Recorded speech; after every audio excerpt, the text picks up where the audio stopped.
Good morning, everybody. So today we will be talking about the injury of the cervical spine. So far, we have discussed about the various important anatomical aspects of the spine as a whole. Discussed about its development, various functional units, and also various anatomical important thing along with the circulation, movement, everything.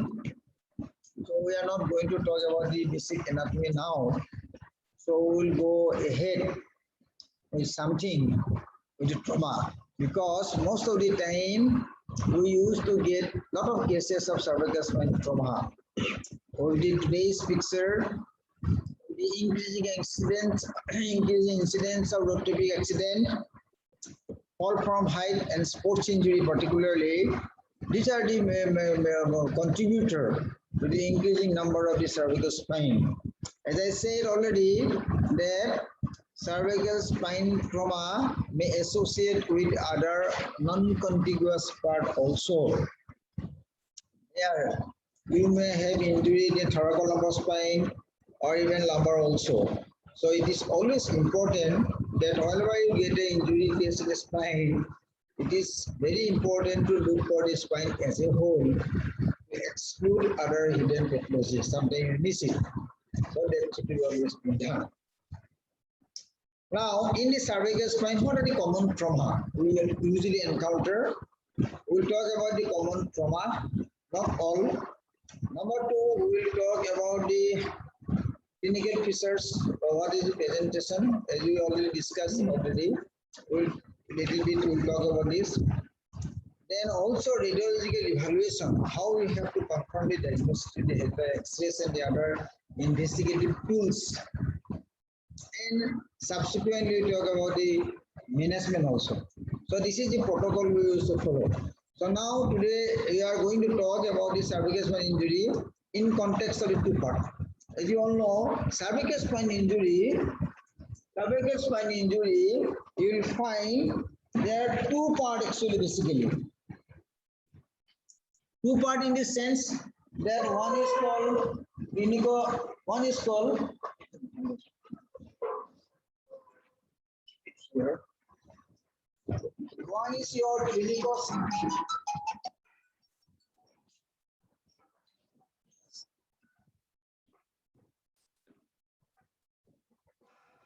So in this cervical spine, you see there are two components actually. We'll talk cervical spine injury in the context of two components. One is your teniocervical part, another is your subaxial part. So teniocervical part is somewhat different. They are already discussed about the specific characteristic of C1 and C2 vertebra, which is not resembling with that of your C3 onwards, typical vertebra. So they have a different characteristic also, one point.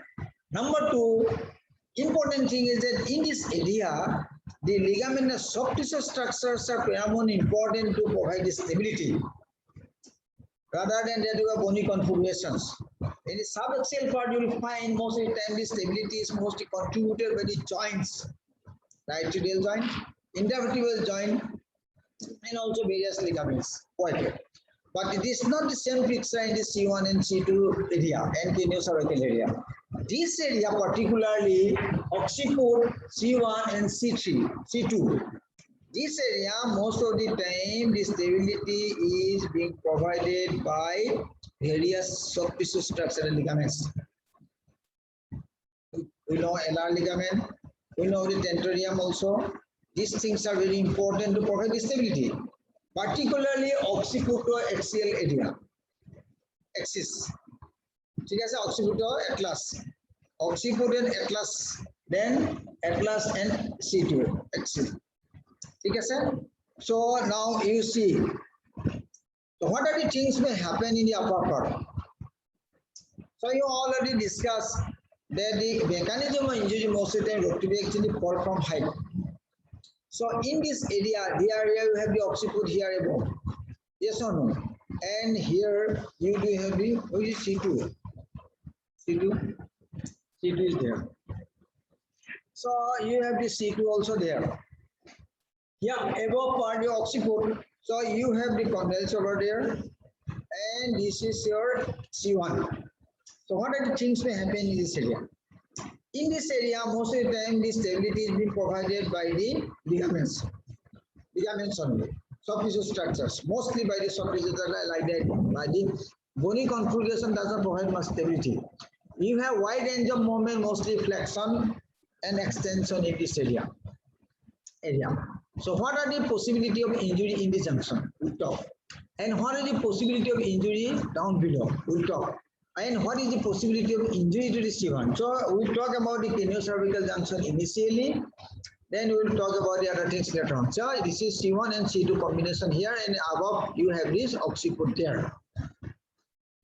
This is fine. So in this area, what may be? So there are two things may happen. See, what mechanism of injury talk, what is happening mostly? Either there is a compression fracture, compression. Suppose somebody is diving and the water is shallow. So there is a impact of the force which is coming there. 1 point.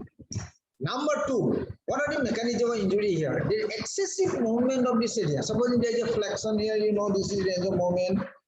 This is your extension. This is your lateral bending. So most of the time, what is happening? There will be pure flexion, excessive pure flexion. Flexion type. There will be excessive extension, pure extension. Yes. There may be also combination of injury. So sometimes there may be excessive. Same thing. Say you do have the ankle injury also. So in ankle injury, you may have a pure valgus and varus injury. Pure. It may also combine with the rotational element. Supination, rotation. Same thing may be applicable in the cervical spine also, that you will find that there may be flexion. Supposing there is excessive flexion. So necessarily what is the meaning? The upon part is compressed, posterior part is distracted. There may be excessive extension. Same thing, same movement, but it will be beyond the limit. So it will cause damage. There may be lateral bending, there may be right lateral bending or lateral bending. Now, this may associate with the rotational element also.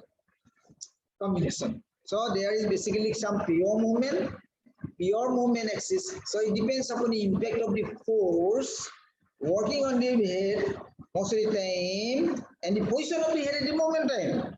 Suppose somebody is falling from height, directly hitting the head on the floor. So here purely you will get the compression flexion. In these situations, in this area, what may happen? So this is one of the most common. Yes, what may happen there? It may be injury to the condyles here. The occipital here, you have the condyles, then the flexor there. Or there may be flexor in the atlas, but C1 also. Yes, so two things may happen. Number two, there may be rotational part also. We'll talk one by one. So supposing there is a pure compression fracture, supposing somebody is hitting their head directly on the floor, particularly in shallow water while is diving.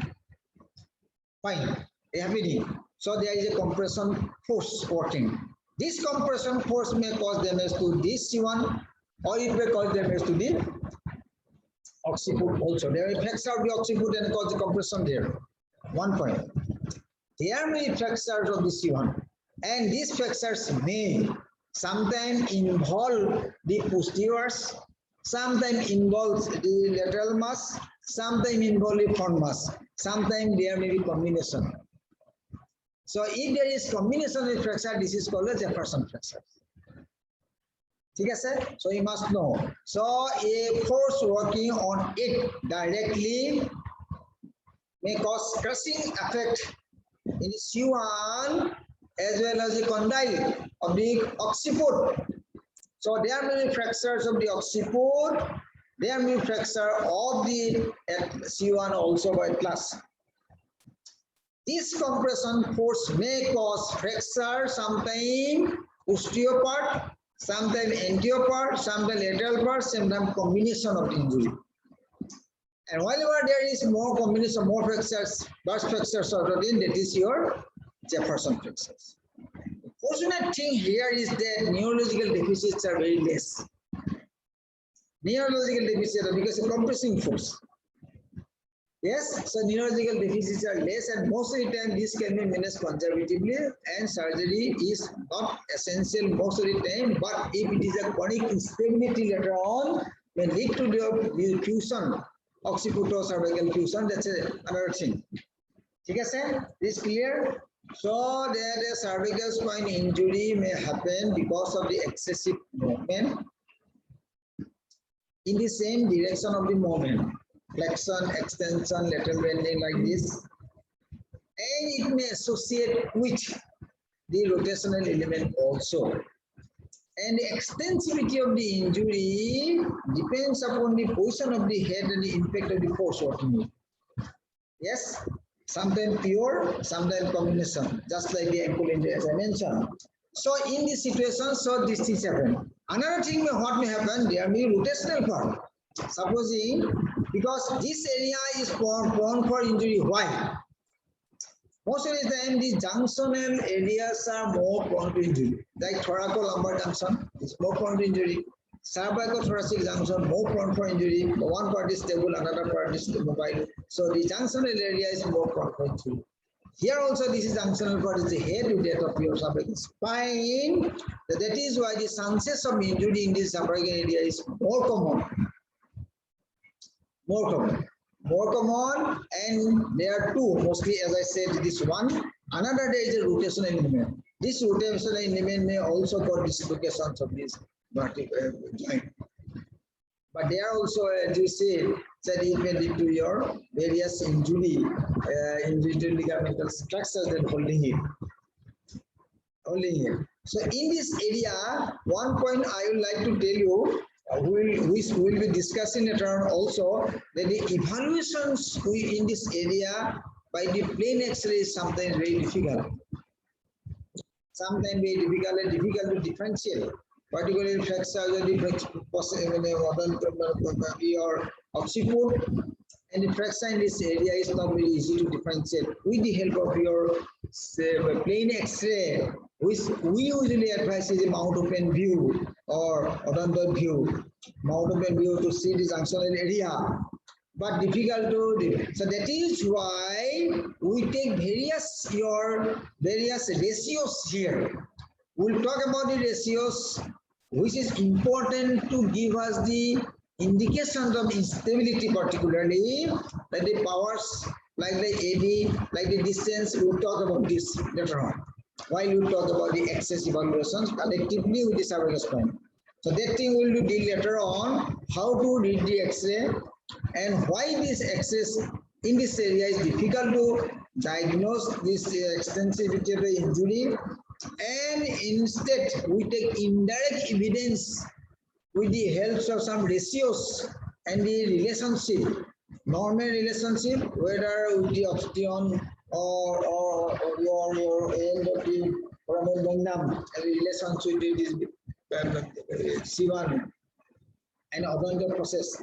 This thing we'll talk later on, and these are important to give us indication of the injury in this area indirectly, because this is mostly ligamental, so ligamental structure cannot be picked up by the X-rays. So either other evidence will tell us about the injury. Yeah, we'll talk about the powers ratio. I will talk about the various ratios and the relationship between the other structures nearby. So that will tell us what is the injury, possibility of injury in the cell. We'll talk later on while we talk about the access. Yes, so that is one is Jefferson fracture is most commonly seen in X-ray, but other ligamentary injuries are also quite common, which may be picked up by the MRI or either by or other indirect evidence of the various relationships with the various bony structures around it. We'll talk later on. And next thing is the injury to the C2. C2. What are the injury possibility? The two things are available here. Again, there may be flexion or extension injury, or there may be rotation. So if the rotation is taking place, there may be dislocations of the C1, C2. So there may be this. Yes, there may be this. One is because of rotational. One, rotational instability, rotational injury. So that may lead to your dislocations or subluxation of the dislocation of unilateral or bilateral. That is one. This rotational injury because of the rotational force working over here, and it may lead to your dislocations of the C1, C2, either unilateral or bilateral. And many times it is seen that these things are not very dangerous because there is dislocation, rotation, but it is not causing compression to the neural structures nerve. But one thing is that is one. But if there is translation like this, this is dangerous. So you know the LR ligaments here, twisted ligaments is here, which is holding him. Transverse ligament is holding him. So this is lying there. The more important thing that you have the cord over here. Now, in a situation where it is dislocating like this anteriorly, what is happening? The cord is being compressed between the odontoid and the posterior arch of this C1. Yes or no? So that is a danger situation. So this danger situations is one of the cause of your early death. Early death. One of the cause of your early death. Early death is causing problem because your medulla oblongata and your all the vital centers are lying nearby. So once it is translated like this, so it is necessarily caused the compressions to your vital centers that may lead to instantaneous death of the person. One of the cause. But whereas if there is associated fracture happening there in the odontoid process, that may save the life. It is one of the interesting things that this fracture may be saving fracture. Yes, so if there is a dislocation or taking place anterior translation, C1, C2. If the odontoid process is intact and all the transverse ligament is strong, then what is happening? It is causing compression, and this is the cause of your injury to the cord and may lead to your instantaneous death of this person. Whereas in this situation, if there is a fracture taking place in the odontoid process, that may save the life of the person. Because it is not compression. There may be some sort of injury deficit, they are accepted, but it may be not detrimental enough to cause instantaneous death of the person. So you understand? Getting my point? Yes or no? Understood or not understood? Yeah, you're supposed to understand this fact that this is a very important thing. So now in the here, you know, this there you have this Jefferson fracture most of the time, and there is dislocations. Common is Jefferson fracture. Here, what are the things may happen? Here, two types of your fractures in the odontoid process mostly. One is the fracture in the odontoid process, another your hangman fracture. What is hangman fracture? We'll talk. So first thing you have to understand that you have to understand that there may be fracture of the odontoid process in the deep part. Sometimes this is called neck part, and sometimes is involved with the cancellous part.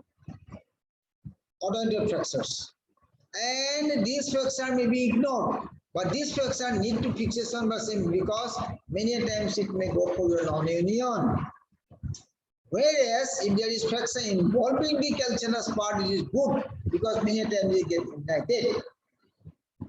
So in the C2, we used to get two types of fractures there. One is fracture of the odontoid process, another is your fracture, hangman fracture. So two types of most of the time. So there are three types of your fracture. One is in the tip area, another is the neck area, another is your involved in the cancellous part of the bone.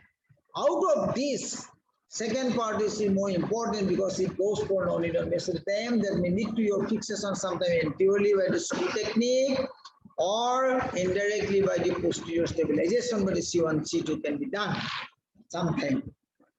may need. Indirectly, even protrusion of this one posteriorly, and another is your or doing a screwing technique here to fix it this ordinary process that can be done.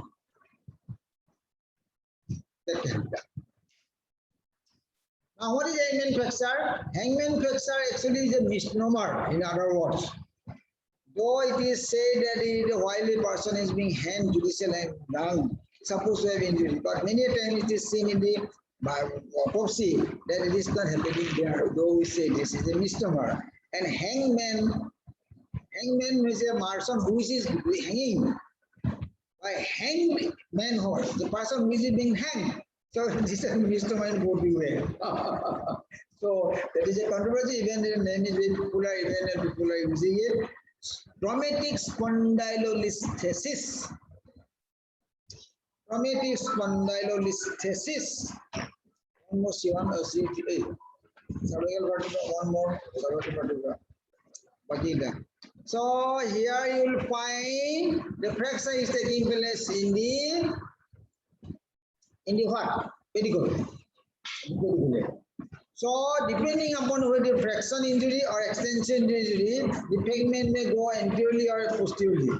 So you know in the inferior part, cervical vertebra.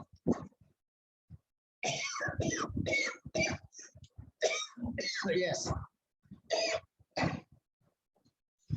So cervical vertebra. Yes, this is the cervical vertebra. Yes, down below here, the fracture here.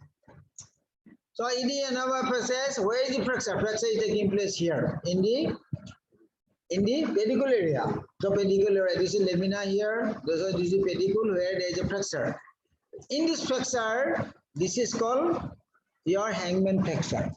Fracture is taking place there. So this fragment may go anteriorly, sometimes posteriorly also, depending on the force working on it. And essentially, it may also disrupt the inferior disc, the disc between the C2 and C3. So the treatment choice is different depending upon the position of this fragment and also posterior fragment. Sometimes the fragment may be angulated anteriorly or sometimes posteriorly, and there may be translations also. So many things may happen to the fragment. And associated necessarily it may cause the dissociations of this intervertebral disc. So sometimes the fracture fragment itself may cause damage, or the shearing force working on the disc may also cause compression to the cord. So many things may happen in the hangman fracture. So one should understand the hangman fracture, where it is. The hangman fracture is a misnomer. It is hardly seen in a person who is being hanged while doing the autopsy. But even then, we do accept it in the sense that it is a very popular name, and also the fracture is happening to your pedicle area, and it is called traumatic spondylolisthesis. Depending upon the position of the anterior fragment, though there may be associated injury to the inferior intervertebral disc, and there is shearing force working out on it, may also damage to the cord anteriorly, or the fragment itself, which is may cause damage. So there are treatment choice in these situations, applications of detractions, and not as is a different. We'll talk about the treatment part later on, because in the same hangman fracture, treatment protocols are different depending upon the positions of the anterior fragment. Okay, so this area is mostly cranioscervical junction. So these are the main fractures we encounter. C3 onward down below, they are common fractures most of the time. They are typical fractures. So this is called subaxial fracture complex. This is called subaxial, below the axis. So in the cranioscervical junction, these things are mostly happening. As I said, it may happen to the occiput, your bone. There may be fracture here because of compressions, Jefferson's fractures, fractures of the adjoining process, and fractures of the hangman fractures. These are the common fractures encountered there in the tenuous cervical junction. And there is dislocation in the C1, C2 with associated fracture of the autoender process or may not be fracture here. And non-fractures are dangerous because instead in the state of the person because of the compression to the cord by the autoender process. So this is quite common. So this area, these are the fractures most of the time. And as I said, mechanism of injury as I mentioned. Now, what next? It is C, C3 to C7. So they have a common picture. Your common picture.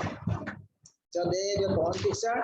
This is called subaxial fractures. The subaxial fractures also may take place because of the same mechanism injury. Most of the time, you know the fall from height, 1, number 2, road tripping accident, 3, and also sometimes because of the assault and other things. So many things are there, but these are the common mode of injury most of the time happening. Same thing may happen to you again. There may be excessive flexion, there may be excessive extension, and there is a rotational ligament field most of the time. Lateral bending may be also pure. So there may be pure axis movement, excessive pure axis, and this axis may also have a combination of the fractures, combination of your another force working is. Suppose somebody is hitting in the head. So if the head is rotated, the impact of the force will be different. Yes, this all depends upon this. Pure axis movement and rotational part depends upon the impact of the force working on it and the position of the head at the point of time. So there may be combination of injury, or there may be combination of pure axis movement. Suppose there is a lateral bending, there is a one thing. This is a lateral bending, another thing. There may be a flexion injury. So flexion is the causing compression in the anterior structures and distraction in the posterior structures. Extension type of injury, also crowding of the spinous process and opening of the anterior surface, which is hyperextension injury, we used to say. So these things may happen many times, and we have to go along with this and see. So now in the one, actually I don't know, at least one injury that is a flexion injury. Supposing there is a flexion. Yes, flexion. What may be happening? So in the flexion injury, what is happening there? There is your compression of the vertebra. Flexion. If it is flexed like this, what is happening? It is called crowding or compression of the vertebra. One point. And equally, there is distractions in the opposite side. PLC may be injured. One. If there is compression in there, it may cause compression of the fracture, compression fracture. If the fracture is more or some sort of a vertical, it may go past fractures of the vertebral body. And if the fracture is more happening, there may be teardrop type of fracture.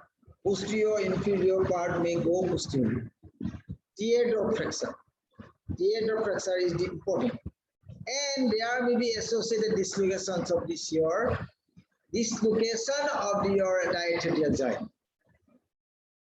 Understood? So in a flexion injury, the flexion is happening like this in the cervical spine. There is a distraction to the PLC, compression of the intervertebral body area, may lead to a compression of fractures, may lead to a burst fractures, may lead to your teardrop type of fractures, and in extreme point, there may be dislocations of the vertebra, which may be unilateral or which may be bilateral also. Then you see, while dislocation is taking place in one side of the joint, we say it is a unilateral dislocation, the right-sided dislocation. See, this is. And if it is happening both sides, you say bilateral dislocation. So in my unilateral dislocation, it may bilateral dislocation. So in a flexion injury. Okay, sir? This is flexion. And opposite directions, what is happening? Supposing there is extension, hyperextension injury. So there is a distracting force working on the anterior surface. There is a crowding of this vertebra, spinous process. This crowding will lead to your fractures of the spinous process, and eventually there will be disruptions of this your ligamental, particularly ACL, PCL also. If it is more, it will go more. and it is more, there will be also description there of the diatrial purely in pure mechanism. This is pure axis moment, and there will be also rotational element. If there is a rotational element is there, most of the time you get dislocations of this diatrial joint. Dislocation of the diatrial joint. Yes, understood? So we'll talk about this thing again, subaxial part. But one thing, I must have a good conception about the craniocervical junction. What are the things may happen to you? And the subaxial area, what are the common factors you will encounter? And what is the pure axis moment? What is combination of this axis moment? Where there will be dislocation part is also associated most of the time. So this thing you have to understand. There are so many classifications, so many things are there, but you try to understand basic thing. The Allen Ferguson classification, so many classifications there. Even the craniocervical junction also, so many things are there. So keeping aside all the things, you must have a good conception that what may happen in this sort of injuries. Flexion injury, external injury, what is happening, who is compressed, who is distracted, and what will happen if the rotational element is there. So there is dislocation, subflexion, so many things.